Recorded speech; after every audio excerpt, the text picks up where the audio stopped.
I could record a video right now telling you Baldur's Gate 3 is a good game, but I don't think there would be much value to add there. Everyone knows it's a fantastic game, even if it isn't your cup of tea. Just objectively, the numbers and reception let you know this is a fact.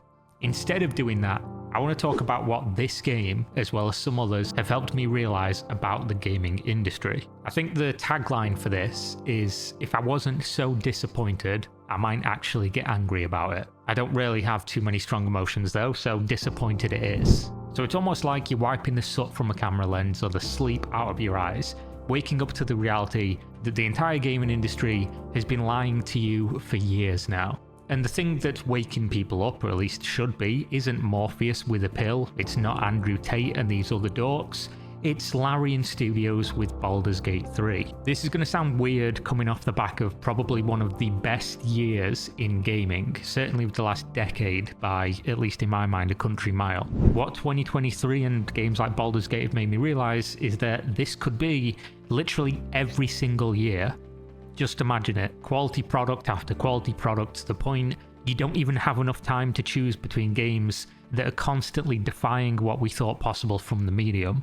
But instead, we have mostly years full of mediocrity, with a few games that are head and shoulders very clearly above the rest. Obviously, you can always find good, acceptable games to play, some that you might even really like. There's so many releasing that of course some are gonna hit, but it can't be just me that thinks it could be way better. And I'm gonna say, of course, Baldur's Gate 3 is not the only game on the indie or AA side of things that was opening my eyes to this situation. There's tons of other studios, even some big ones, that have proven the industry to be a bit of a lie. Think of From Software as a perfect example of ignoring what everyone else is doing, iterating on the games their audience loves, and making strides each and every release, getting better and better, defying expectations that were already high. They don't have your eyes out with monetization, they're not fucked on day one release usually, and they seem to deliver on exactly what fans know and love, just better. When you look at a lot of the other massive companies though, they seem to not really care all too much, and realistically, why would they? If people keep rewarding them with buying Assassin's Creed 16 Rise of the Aliens in a different city this time, but with basically the same gameplay as the last 3 or 4 games, or FIFA insert current year because it's indistinguishable from the last 3, or of course Call of Duty 39 Modernist of the Modern Warfare's 3, why would they need to stop? If people are going to keep buying these and they keep smashing records and making insane sums of money, why not just keep doing it? They've already figured out how they can make money not just from a full box price of a product every year or two that is essentially the same, but they can also heavily monetize them in the interim. And then of course, because people have accepted it, they pretend it's necessary and they just keep doing it. You know, I'm sure that day one DLC was needed. Live service, oh yeah, love that in every game. Loot boxes, absolutely needed for companies to make money in 2023. Won't you think of the executives and their singular yacht purchase this year? DRM, oh buddy, we absolutely need that. Think of all those pirates who would otherwise definitely pay for your amazing, innovative product this time around. This is the sort of thing that the good companies just show you the entire industry is lying. When you look at the passionate studios and see what they can do with a real but still minuscule budget with something like Baldur's Gate 3 compared to what most of the big funded companies in the whole industry are doing, it's just fucking sad. Don't get me wrong, I might moan and meme about Assassin's Creed, but I do think a few of them have been really good games for what they are, like Assassin's Creed Odyssey, which was fairly recent all things considered. But then I look at how much that game has shifted from Origin to Odyssey to Valhalla, and the quality isn't meaningfully different. In fact, I think Valhalla was a worse game compared to Odyssey, and it's mostly due to the setting because the actual mechanics very rarely change. I think back to one of the best Assassin's Creed games, and it was Black Flag. And why was that? Well, it's because they did something different. They introduced new big mechanics to the game, and it almost felt like playing something different. But this is kind of a symptom of the whole industry. When I play most new AAA games except for the standouts, I feel like I've been sold freshly imported A5 Wagyu beef from a field somewhere in Kobe, Japan, only to lift the silver lid off the plate and see it's mystery meat. I can't even tell what animal it's from. This is my personal experience with about 90% of AAA purchases in the last 10 years. unless I really make an effort to just buy and play the top 5 or so games per year, then what I'm getting is mostly forgettable, bland, repetitive experiences.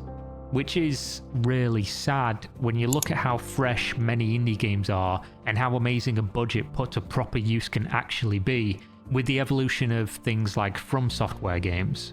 Or of course the respect that can be shown to a customer with things like Baldur's Gate 3. It actually makes me think that the industry is rotten, because I clearly see what people are capable of doing and what we can have as customers, and then contrast that to the lies that I've been told in both words and actions from the rest of the industry. The games that I consider mediocre are making great money, which is fine, but I have to ask, where is that money coming from and where is it going?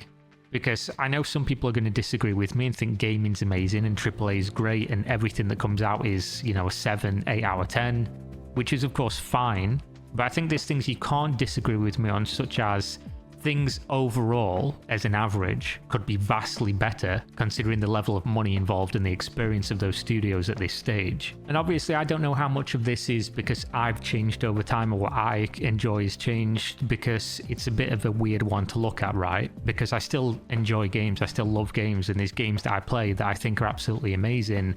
And then I look at a lot of the other stuff coming out, the stuff that's been created by big money and experience, and they're just not very good to me. It feels like if I've played one of the new open world RPGs from the AAA studios, I pretty much played most of them. They're not all that different. It also feels like AAA has in general abandoned a lot of the really interesting genres that you can do a lot with. And I think it is objective to say that nowadays they're making more money for less of a product, because obviously they're selling you something up front and they're giving you less of it and basically back-end loading it with DLCs, shady practices, ruined experiences, selling head starts, in-game items, cash shops, loot boxes, all that stuff, yada yada, the shit you already know companies have been doing for a long time. And I don't think I'd mind all that much if it wasn't for the fact that you then see a sequel or the next meaningful released game from that studio, and the extra money isn't going into it. The extra money hasn't made that game amazing compared to the others. There's not leaps and bounds. It's just money is going to executives. There's going to be record profits this year, massive layoffs as well, rehiring less experienced people for less money. This is just the cycle of the industry.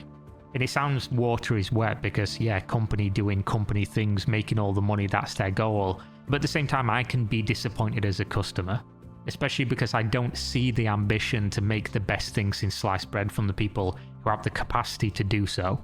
Instead, I have to rely on companies that have got to make 5 games, some of which are crowdfunded or in early access, before they can even begin to make something that's half of a budget of what one of these big companies has on every single project. And I guess that's the worst thing, because I can forgive anti-consumer practices to an extent, and of course the greed, if it does result in a fucking banger every year from each of these big publishers.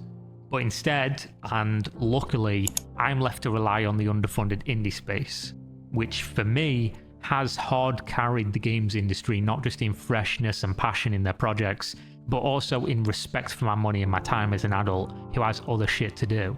Rarely do I see indie games padded out with nonsense because they just don't have the money or the need to do it.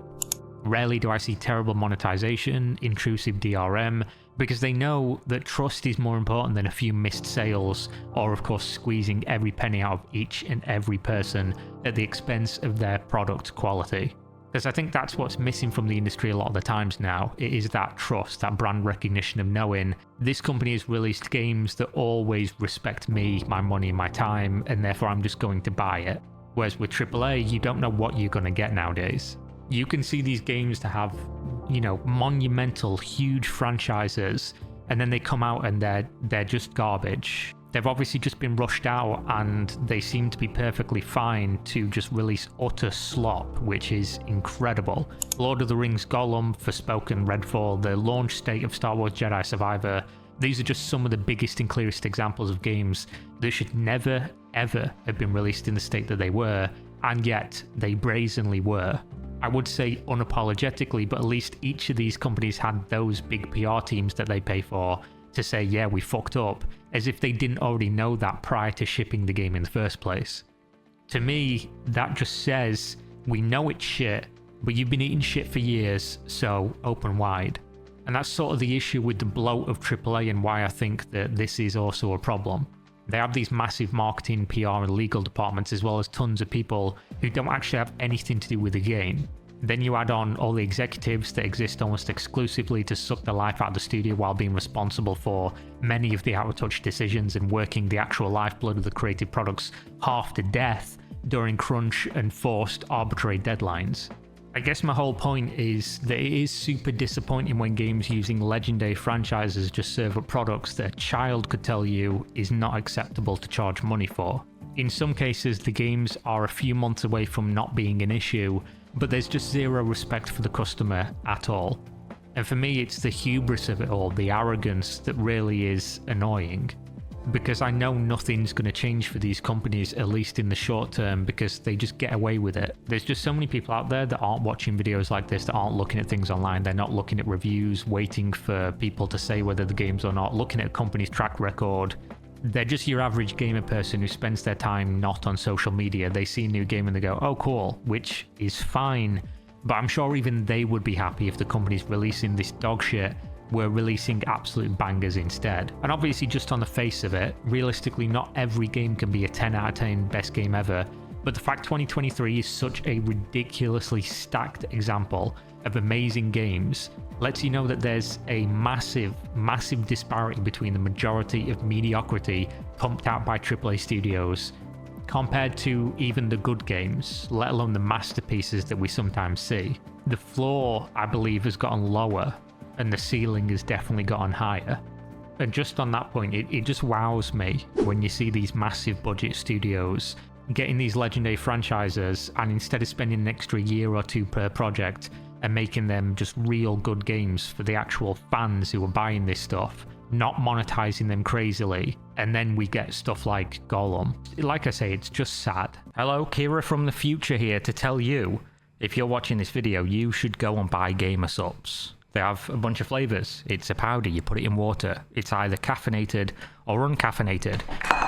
My cat can knock over things on my desk while I record this. Will I reshoot it? No, absolutely not. You can get waifu cups. They're great. And you can also get normal ones if you consider yourself boring and normal. They also sell tea now. They sell snacks, a whole bunch of different stuff. Basically, go to the link in the video description.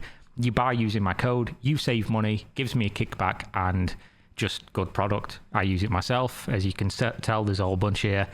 Personal favourite so far is Soda Pressed Despair, which is Soda Poppins flavour.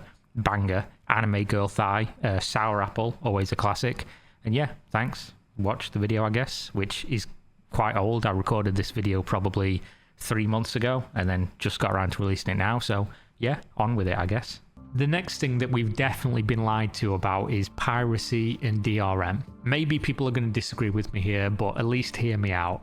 I know you've seen someone on social media defending things like Denuvo, but I don't think shit like that needs to exist. So DRM stands for Digital Rights Management, by the way, if you didn't know. And for the purpose of this short example, just think of it as a thing you can have on your product to prevent people from tampering with it. In this case, playing a video game without buying a license for that video game. A popular one, or probably the most popular if you discount Steam, is Denuvo. Companies pay them hundreds of thousands of dollars to guarantee that their game won't be pirated for the first few weeks, which is where they see the majority of sales, and therefore they equate in their brain to the majority sale loss if it was pirated in that time.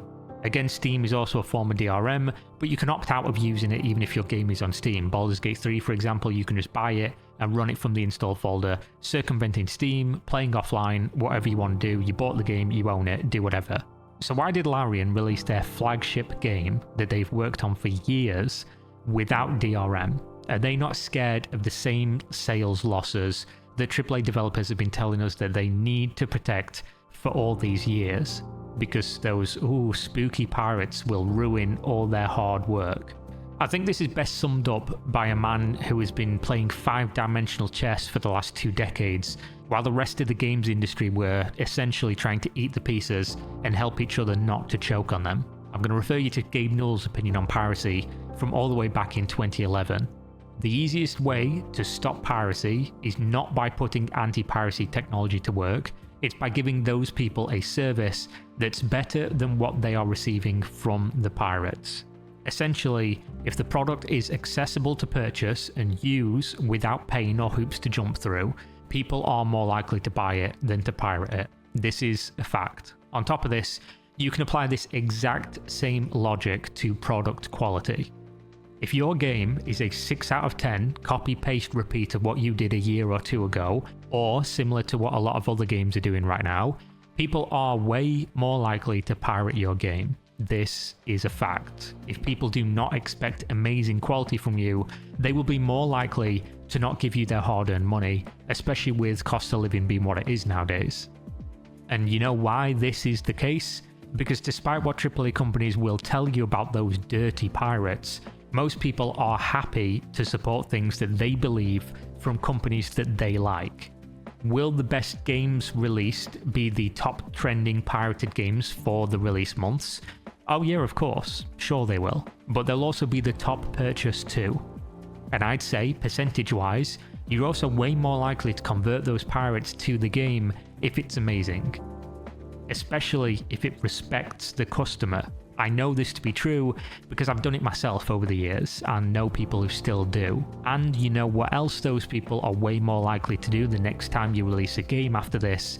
Buy the new one straight away, because you've earned their trust as a company. Your product has proven to them that they are getting more than their money's worth. They're getting a service that is not only better than what the pirates provide, as Gabe said, but also just a better service than other games. The only people who are going to pirate a game that they can buy easily, with no barrier for entry, with reasonable regional pricing, without DRM, without crazy, insane anti-consumer monetization, and is an actual good product, are people who would never have bought it in the first place and will never count as a lost sale even if you have the DRM installed or not. They either have no money or they're just someone who never buys stuff they don't have to. They will just wait for the pirated version, doesn't matter what you have installed. But instead of realizing this, the whole industry adopts this practice of adding bullshit to games that have sometimes impacted performance, limits how many times you can install a game that you already paid for, or any number of other interactions that harm actual purchasers of the game and not the pirates who definitely do just wait it out. Essentially, you're punishing your customers for being the loyal ones that buy your game. So 12 years later, Gabe Newell's take on piracy is aged like many of his opinions and decisions in gaming and tech, like the finest of wines.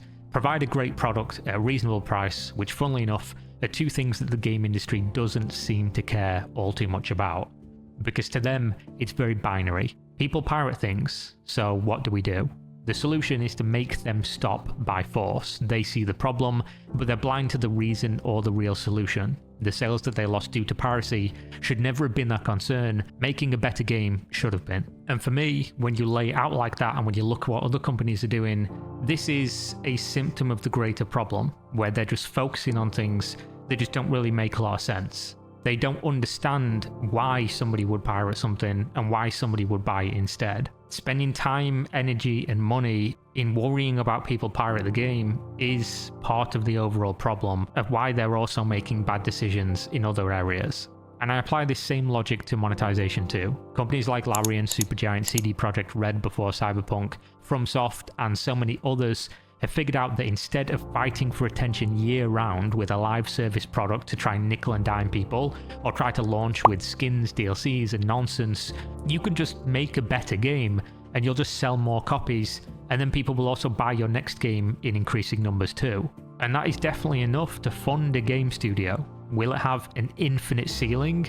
No, of course not, but chances are nor will your game with all the bullshit you put into it, because you'll just release another one in a couple of years anyway.